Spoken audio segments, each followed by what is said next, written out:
Hello, hello! Bienvenue sur cette deuxième vidéo au cours de laquelle nous allons poursuivre notre conversation entamée hier sur le thème peut-on réellement créer notre propre réalité? Alors, hier, nous avons parlé du fait que tout ce que l'on dit à propos de la réalité n'a jamais été prouvé. Personne ne peut prouver, démontrer que le destin est dessiné à l'avance, que tout est écrit et qu'on ne peut rien changer. Personne ne peut démontrer que le karma est une réalité, ou pas. Et personne ne peut démontrer que nous avons un réel impact, ou pas, sur notre réalité. Donc tout cela, ce sont des concepts, d'accord, des idées, mais il n'y a aucune vérité absolue. Ou plutôt, je devrais dire, tout cela est vrai pour la personne qui y croit. D'accord? Parce que la personne qui y croit trouvera toujours dans sa vie, dans sa réalité, des preuves que sa théorie est la bonne pour lui. Et c'est exactement ça qui va être intéressant pour la suite, d'accord? Et aujourd'hui, je voudrais aller un petit peu plus loin dans cette réflexion, dans cette conversation, et vous parler d'un principe, un principe hermétique important. Et ce principe, c'est le suivant: tout est mental, l'univers est mental. La philosophie hermétique est un enseignement ésotérique qui nous vient de l'ancienne Égypte, d'accord, qui est un enseignement millénaire. Et sans entrer dans les détails, cet enseignement nous était donné, ou en tout cas était donné à l'époque, par quelqu'un qu'on appelait Hermès Trismégiste. Hermès 3 fois grand. Et Hermès Trismégiste était reconnu dans toute l'Antiquité pour sa sagesse et pour ses connaissances. Et aujourd'hui, ces enseignements nous sont racontés dans un livre intitulé Le Kybalion. Et le Kybalion nous enseigne en fait 7 principes ésotériques importants, 7 principes hermétiques, donc 7 principes millénaires, 7 principes fondamentaux. Le premier de ces principes, encore une fois, c'est ce qu'on appelle le principe de mentalisme. Et ce principe dit ceci: le tout est esprit, l'univers est mental. Alors qu'est-ce que ça veut dire et quel impact cela a-t-il sur notre possibilité à nous de créer notre propre réalité? En fait, ce principe explique que tout ce que nous considérons comme univers matériel n'est en fait qu'une création de l'esprit. Le monde, l'univers, n'est qu'une simple création mentale. Tout ce qui existe est d'abord une création de l'esprit. L'univers, la matière, les événements et même notre propre réalité sont des manifestations d'une conscience universelle que l'on peut appeler le tout, l'esprit, la source, vous l'appelez comme vous voulez. Mais ce qui est intéressant, c'est que ce principe millénaire est maintenant également démontré scientifiquement. Donc c'était un principe ésotérique, sagesse ancestrale, qui aujourd'hui est démontré scientifiquement. Par exemple, pardon, l'expérience des formes de Jung en physique quantique montre que l'observateur influence la réalité. Cette expérience montre en fait qu'un électron agit tantôt comme une particule, tantôt comme une onde en fonction de l'observation. Ce qui signifie en fait que l'acte, simplement l'acte d'observer, change le résultat de l'expérience. Ce qui confirme que rien n'est figé et que notre perception façonne notre réalité.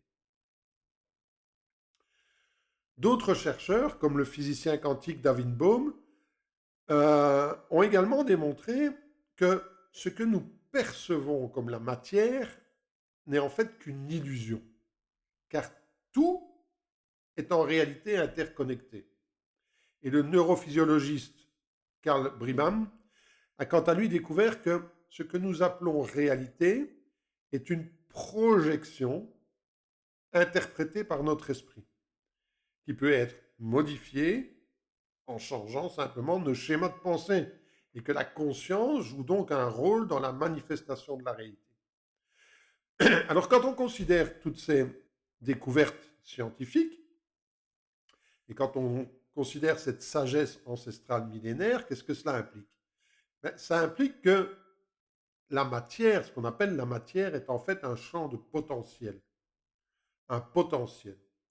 Et un champ de potentiel qui va se concrétiser selon notre attention, notre observation, et selon notre intention. En résumé, c'est la façon dont je vois les choses qui impacte ma réalité. Mon état interne influence ma réalité externe, influence mon univers matériel. Avec comme conclusion que si je veux changer ma réalité, si je veux changer ma vie, eh bien je dois commencer par changer mon état interne. Je dois commencer par changer mes pensées, mes émotions, mes croyances, parce que mes pensées, mes émotions, mes croyances influencent la projection de ma réalité.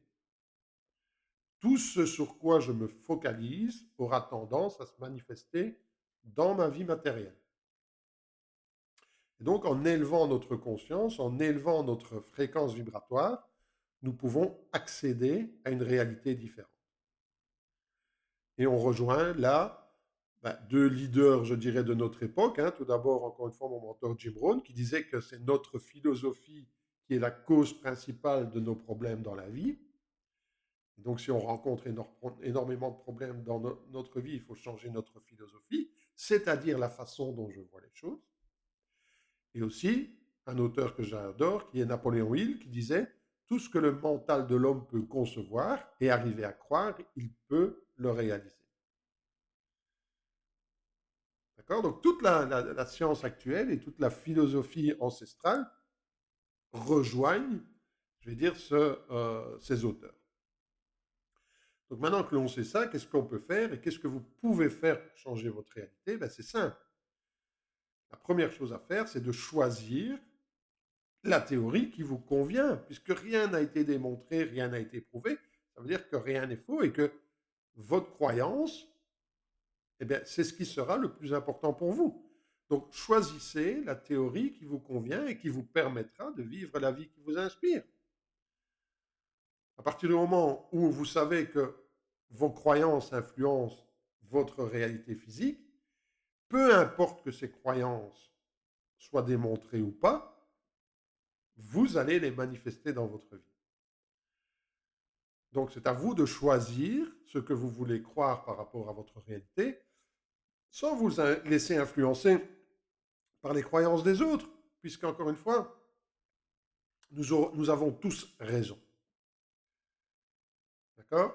Sans vous laisser influencer par ce que Vadim Zeland appelle les pendules, qui sont des théories, des idées auxquelles un grand nombre de personnes adhèrent, mais qui ne sont pas nécessairement des vérités. Donc, si vous avez envie de croire que vous êtes riche, que vous êtes libre, que vous vivez un rêve éveillé, que votre vie est fantastique, que vous pouvez réaliser tout ce que vous voulez, eh bien, pourquoi ne le feriez-vous pas? Vous avez le droit de dessiner votre réalité telle que vous la voulez, puisque rien n'est impossible. Et que la façon dont vous allez voir les choses va impacter votre réalité matérielle. Personne ne peut vous dire que ce n'est pas possible. Personne ne peut vous dire que vous devez garder les pieds sur terre. Personne ne peut vous dire que vous devez être réaliste. Personne ne peut vous dire que vous n'êtes pas capable, que vous devez arrêter de rêver, que vous n'y arriverez jamais. Vous êtes le créateur de votre propre réalité. C'est aujourd'hui démontré scientifiquement et ça rejoint les sagesses ancestrales millénaires. Alors, comment faire? Eh bien, nous en parlerons demain. D'ici là, laissez-moi un commentaire et surtout pensez à liker, à partager et à vous abonner pour ne pas manquer les prochaines vidéos. À très vite!